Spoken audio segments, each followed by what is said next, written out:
pow, pow. Intro. Martin looking like this, looking like this. Happening. Welcome back to The Right Way. We've been gone for a while. Please forgive us. My name is Adam Spies. This is Martin Etzebeth. And have we got something in store for you? We are here in a different environment. Martin's gun shop. Yeah, welcome to Gun and Ammo. It's raining outside, guys, otherwise we'd definitely be on the range, but you know, it's a pretty sweet spot here. We are here to talk about something very specific, which is, and we had this kind of conversation. This is actually the second take of this video because I got a bit confused myself about what exactly we have here. I know that they're 9mm. We talked about self-loading rifles. We talked about carbine this, and so maybe Martin, maybe we start here, and we kind of show the viewers why and what we're looking at and why we're looking at it. So let's start here. What do we have here? Excellent. So I just love this. This is called the C96 of Mauser, and what they have done, this was late 1800s. They've actually developed the semi-automatic. So you just took that out the back of that. I didn't know that. That's new to me. Okay. So I call this the first Roni conversion ever made. Okay. And I just love the fact that these pistols were developed so that the case actually becomes your backstop as well. Oh. So you've got the shoulder stability. The gun fits right in here. Yeah, just amazing firearms. And yeah, they just work. So yeah, developed by Mauser. Like I said, as a joke, I just say it's the first Roni conversions ever made. But, cool. And just before you carry on, yes, guys, all these guns have been made safe and checked before we get any comments below about gun. they all have been made safe, so we're good to go. But that is super fun. Very cool, eh? You wanna? I kind of do, yeah. I kind of want to check it out here. So it's kind of like the first Roni conversion. I guess you would hold it like this. And 18? Late 1800s, and yeah, Paul Kruger gave a couple of them to his guys. I think 30 of them were given. I know General Jan Smuts had one. How do I open this here? Oh, is there a button? Oh, there's a button. And then you just chuck it back in here. Yeah, and all handmade to fit. Go this way. There we go. This is interesting to me. Yeah. So if you want to let it go, you actually just need to let that magazine roll. But it fits right in there and goes in. Okay, awesome. How cool is that? I really like it. So Sana 77, also I think it was Zimbabwe or Mozambique or one of those outside countries had them developed. It was Rhodesian, and had them developed, and then all of the sudden in South Africa they were developed as well. We called them the Sana 77. Yeah, amazing. May I? Yeah, please do. Anytime. Super fun. Super cool. They look like a grenade launcher. Yeah, and also by the way, in case you haven't noticed, I'm the novice here. Martin's the expert. I just say things off the cuff here. Well, 9mm Parabellum. To me, that's just a fun firearm as well. It had a bit of a problem always with the stocks. They always broke. But like you can see, this one has been fixed or tried to fix. And And all the guns that we're going to be all the firearms we're going to be looking at today are 9mm. Yes. There is a big push within South Africa right now. Magnum magazine recently, in fact this month being November, had a whole expose on self-reloading 9mm rifles. More specifically the Derya, which we're going to get to in a second. So this is very hot at the moment. What is that? That looks like an Uzi. This is a Uzi, quite a special one. It's got a suppressor on it. I see. So normally didn't have that. And you also had one with a butt stock on. This one being the Uzi. Semi-automatic, pull, because normally in the movies, you just keep your finger down and you see like a baddie just spraying everywhere. But personally, not really a favorite of mine. Just for the fact it jams quite a bit. And I've heard some stories, especially in the army, where they had a lot of ADs, accidental discharges and stuff with them. Funny thing, if you hit it hard enough, you can actually hear that action wanting to go. And so I've heard some stories. Like I said, fun firearm, but not really a favorite of mine. Cool. Let's move over to this middle section here. Now, this is where things get a little bit more interesting and very modern. Just before you go, there's maybe something else that I want to show you and maybe want to talk about before we get here. Ooh, so, a little surprise. I want to talk about the Roni conversions that you get. Adam, I know you've shot a couple of rounds out off in a Roni conversion. Mainly in the old days we had the Glocks and the CZs in the Roni conversions, this being a CZ version. And what did you think about it? Look, it was fun. I went for it purely because of the price different. I mean, I can pick up a Roni for 5,000 nowadays. I used it with my Glock 19X.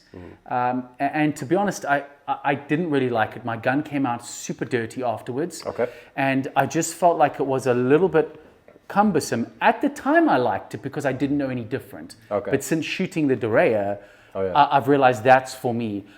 It just felt like the gun this was designed for the gun, not the gun for this. Whereas with these, this is designed for self-reloading rifle all round. So it's kind of the purpose of it. It just felt a little bit gimmicky. That's going to be unpopular with some people. For me, what made sense here, and especially in our country, in South Africa, where everything needs to be licensed separately, and there's quite a thing about it, where you can license your firearm, being your handgun, your pistol, and then buy your Roni conversion, and then you don't have a special license for the Roni conversion. Let's take it out. So yeah, of course. So for those who have never seen a Roni before, so this one having the sling, I'm just going to remove the sling, make it a bit easier for me. So it's got a little button in the back where you push that, and that thing comes up like this. Or supposed to. No, you got performance issues because the camera's on you. Then it's got a little thing there in the front. I always grab it with both fingers and just move it all the way to the back. And then it just slides out. Obviously being a safe firearm, just want to try and lock that slide open. That's your handgun. Being the CZ P07, beautiful, beautiful firearms. Really makes sense. And that being your conversion. And you can stick all sorts of accessories on the side. On the other side there's a torch. Or flashlight if you're watching this in the States, and we've got a red dot there, Rudolph red dot. Yeah, and I think what makes a lot of sense is the fact that it makes something that's normally not a 150 meter firearm into a 150 meter firearm, because you've got shoulder stability, and now you've got a sight that you can set up at that range. So there's definitely a place for it if you're on a budget. Definitely. And if you want to be able to, if you don't want to own a bunch of firearms, that's cool because you can own one firearm and just convert it into a self-reloading rifle, because keep in mind that this is a self-reloading firearm. Yeah, and that's being a pistol. And then I think another thing that just makes sense, Adam, is the fact that this being your self-defense firearm, something that you will carry. Remember what the law says? The law says that you can have one firearm under Section 13, Section 13 being self-defense. So this being your self-defense firearm, you can still own this, still have this, and then just go for the Roni conversion. That actually makes sense. There is a couple of versions out there. You get the CAA, you get the, I think it's called the MCK, and then there's other things available where it's only the butt piece that comes into the firearm. Makes like sense. This. Yeah. Back to the 1800s. makes definitely sense. So yeah, there's a place for it. I won't write it off. There's definitely a place for it. Okay. So that being said, I think we should move on to this side. There was also a couple out there. I know I can already hear that comment saying, "What about the CZ Scorpio? What about?" Well, guys, this is what we have in front of us. We spoke about Turkish firearms in the past. Just makes sense for South Africans. The stuff coming from the USA, coming from other places, but why? Why does the Turkish firearms in South Africa make more sense? I think it's got to do with imports. So being a gun shop owner, I can just talk about what I've seen. And I'm not here to bash. I've heard the comments about the CZs and stuff. I'm not here to bash stuff. Great firearms. I love firearms. I love actually them all. If they shoot well, I love them all. But yet again, purpose is why do you own it? And what's the reasons for owning it? And then back into the gun shop side, I can only talk about the problems that I see. So it's not about bashing the firearm, it's about bashing the problems that we see and see if we can correct it. Now, this is something I know a little bit about. These Deryas, to put it into perspective for those who don't know, it's like an AR-15 but 9mm. Okay, I'm really dubbing it down a little bit, but that's really in effect what it is. So let's take this one. This is the 10-inch barrel. This is accuracy up to 200 meters. For a 9mm accuracy up to 200 meters, that's what Derya claim. Okay, this I believe is the 5.9. Have I got that right? Yes, and there's another one a little bit bigger than that. Yes, as well. And there's one that goes further. This is accurate up to 100 meters. Okay, so that's really what you're getting. You're getting a gun that's purpose-built for self-reloading 9mm. And I personally went to this purely because it's so fun, the recoil's so minimal, and it's so cost-effective. 9mm compared to the .223 that the AR-15 starts at. That was a selling point for me. I have the Romeo Juliet combo, 6-hour, 3x magnification with red dot, close contact, and then a bit further away. And you can fit a whole bunch of accessories, whether it be handles and flashlights, tactical flashlights. So I love this Derya, Martin. I think they're amazing. Maybe worth saying, just from the gunsmithing side here at Gun and Ammo, we're busy developing a suppressor for it. And that's just going to make that into a beast. A lot of people actually haven't heard about this. Yeah. A lot of the importers don't import it. But this seems to be one of those really cost-effective, value-for-money firearms. I love it. I think value for money, definitely. So in my training academy, I use it as well. What was important for me is that it was classified as an SLR, self-loading rifle. Not a PCC, which is a pistol carbine combat. I get confused. For my training academy, I just find it illegal to train people on Roni conversions, because that's not a self-loading rifle. That's a pistol into a mechanism.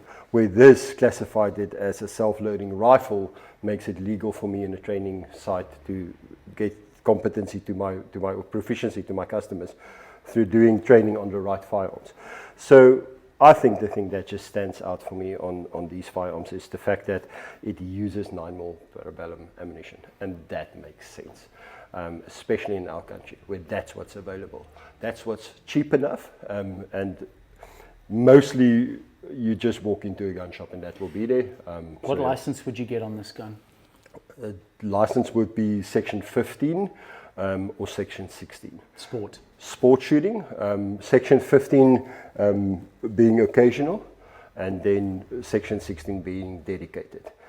Just also keep in mind that you need to show proof of use, and that would mean shooting club and shooting organization. And then uploading to evidence-based kind of platform like NatShoot, for example. Just something else that's absolutely worth mentioning. If it comes to them, you do get them in a .22 as well. Oh. Yeah. So. And another thing worth mentioning, this is also massive. This was just as important as the cost effectiveness of 9mm, but I own a Glock, and the Derya takes all Glock. I thought when you're going to see that. Double stack Glock magazines, double stack, because I made that mistake. Yeah, and you do get them in the 33 round mags as well. Yes, well, I mean, you get the Glocks in the barrel, the 50 round barrel mags. How cool is that? It's great. So you know, Glock magazine in, and so for me, if I've got my sidearm and I've got my self-reloading rifle, my Derya, I can I can just use both magazines. Definitely. Love it. Adam, just take off that muzzle brake. I want to show you something. So something that already doesn't have a lot of recoil on it. So remember, you do get the telescopic buttstock, so you can actually adjust that. But just have a look here.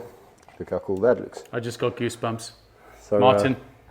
Now you're going to make it suppressed as well. So not only does this silence it somewhat, but it also helps with recoil. So you already have min recoil with the 9mm, and now you've diminished it by how much do you reckon? Yes, I would say at least half. Goosebumps. Okay, now let's talk price. This you're looking at about 24,000. Yes. Which is the 10-inch barrel, effective up to 200 meters. This is about 20. Okay, this will be about 20. Maybe I guess if there's a couple, maybe about 20. You would know more than me. And this is the 5.9-inch barrel, effective up to about 100 meters. Guys, that's it. Thanks for watching. If you are not subscribed to this channel, please do us a favor and hit that little subscribe button. Leave a comment below as well, because we've spoken about a lot, and there's going to be a lot of questions that we're going to have anyway. So happy to answer them down below. And if they want to come shoot. Yeah, anytime. Give Gun and Ammo a call. We're in the Western Cape. And happy to take you to the range and go and experience some of these firearms. So until next time, guys, be safe, and we'll see you soon.